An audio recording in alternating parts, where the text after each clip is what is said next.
Hello friends, Rihanna চ্যানেলে তোমাদের সকলকে অনেক অনেক স্বাগত।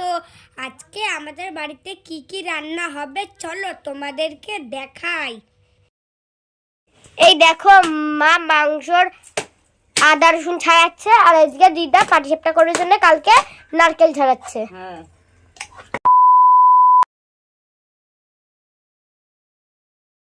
এই দেখো, মায়ের হাতে হাতে ছোট মাসি একটু কাজ করে দিচ্ছে। ফার্স্টেই আলুটা কেটে দিচ্ছে। মায়ের এবার রসুন ছোলা প্রায় কমপ্লিট হতে যাচ্ছে। দেখতে পাচ্ছ দিদুন কাজ করছে।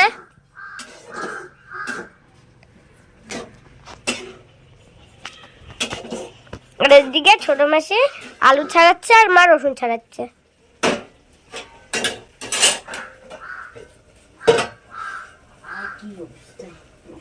মা আলু কিরকম ভাবে কাটবো?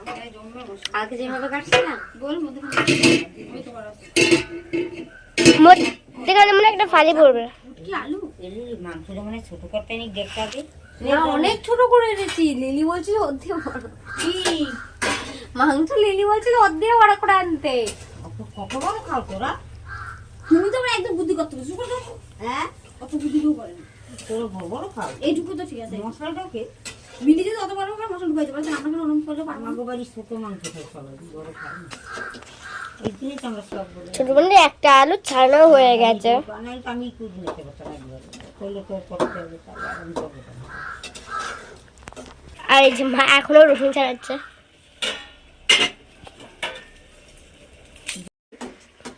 তোমরা লাইক কমেন্ট শেয়ার করবে, সাবস্ক্রাইব করবে। এই দেখো, মা মশলা বাটছে, মা রসুন বাটছে। মা ফার্স্টে রসুনটা বেটে নিচ্ছে।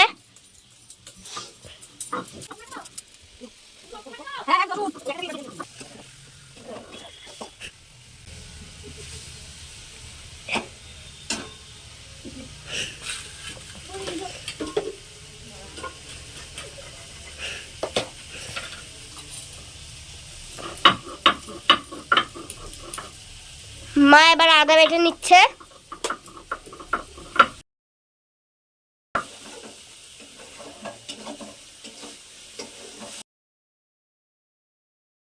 পেঁয়াজ কি বাটবে?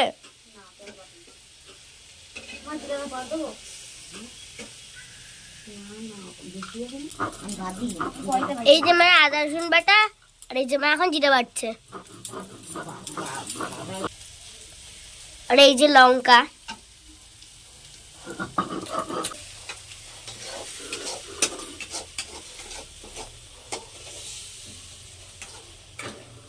মায়ের জিরা বাটা হয়ে গেছে। মা এবার আলুগুলো দিয়ে দিচ্ছে।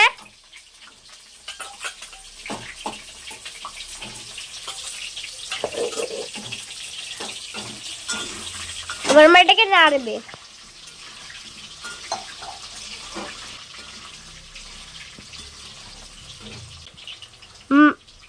মা এবার দিয়ে দেবে লবণ। এরপর দেবে মা হলুদ।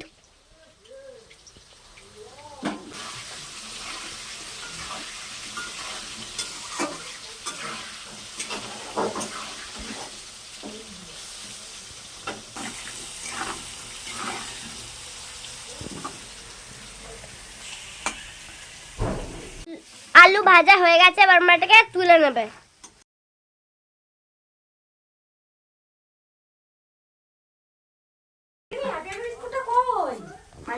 না না, আসো, মানে খানিকটা আছে, কোথাও রাখছো? আমি ওই একটাই খেয়ে নিয়েছি। এইটি কি রাখছো? ভাত খাবি না দুপুরে? কেন বিকেলে খেতে পারতি? আমি সেই সকালে খেয়েছি। মা এবার জিরাটা দিয়ে দিল। মা জিরাটা দিয়ে পেঁয়াজ দিয়ে দিয়েছে, তেজপাতা দিয়ে দিয়েছে। মা দিয়ে মাংস রান্না করছে। আর এই যে বাঁধাকপি। আবার কি বলবো? মা এখন আলুটা ঢেলে নিচ্ছে। আলুটা দেওয়ার পর মা এখন মাংসটাকে নাড়িয়ে নেবে। কালারটা এসে তোমরা দেখতেই পাচ্ছ। এখন কি করবি, নাড়াবি? আমি মাটি নাড়াবি, ঢাকা দিয়ে দিবি না? মা এদিকে মাংসটা নাড়ো, আর ওদিকে কি কি রেসিপি হয়েছে তোমাদেরকে দেখিয়ে দিই। বাঁধাকপি, শিম বাটা, ছিম্বাটা খুব ইয়াম্মি ইয়াম্মি টেস্টি। একদিন তোমাদের সাথে ছিম্বাটা রেসিপিও শেয়ার করবো।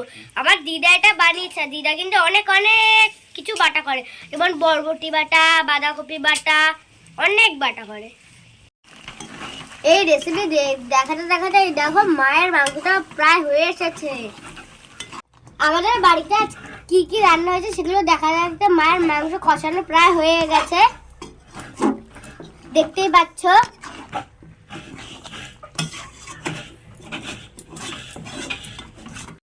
এরপরে মা জল ঢেলে একটু ফুটিয়ে নেবে।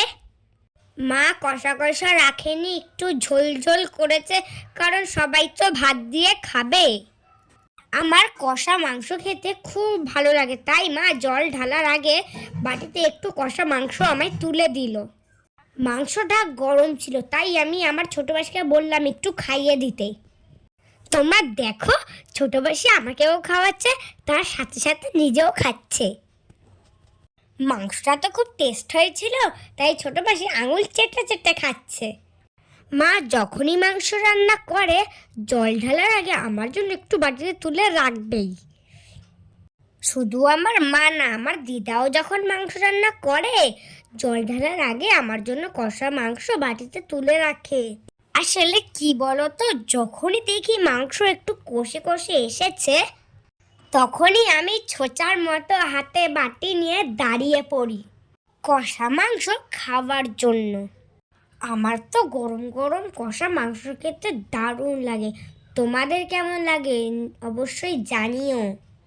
দেখতে দেখতে দুপুর হয়ে গেল, আমি স্নান টান সব সেরে নিলাম। আর স্নান টান সেরে আমার খুব খুব খিদে পেয়ে গেল। আমি দৌড়ে দৌড়ে গেলাম আমার মায়ের কাছে। মাকে গিয়ে বললাম, মা আমার খুব খুব খিদে পেয়েছে, শিগগিরই ভাত বাড়ো। আসলে কি বলতো, যেদিন বাড়িতে মাংস হয় সেদিন আমার একটু বেশিই খিদে পায়। হায় রে কালা, কি করি এমন খিদের জ্বালা। মা আমাকে ভাত মেখে খাইয়ে দিচ্ছে আর আমি টপ টপ করে খাচ্ছি। এ যদি মাংস ভাত না হয়ে সবজি ভাত হতো, মা আমাকে ডেকেও খাওয়াতে পারতো না। সবই হলো মুরগির মাংসের খেলা, যে ভালো খায় সেই জানে কি জ্বালা। তোমরা দেখতেই পাচ্ছ মা মাংস দিয়ে ভাত মেখে নিয়েছে, এখন আমাকে খাইয়ে দিচ্ছে। তোমরা তোমার ভিডিও দেখবে, আমার পাশে থাকবে, আমাকে সাপোর্ট করবে। টাটা বাই বাই, দেখা হবে নেক্সট ভিডিওতে।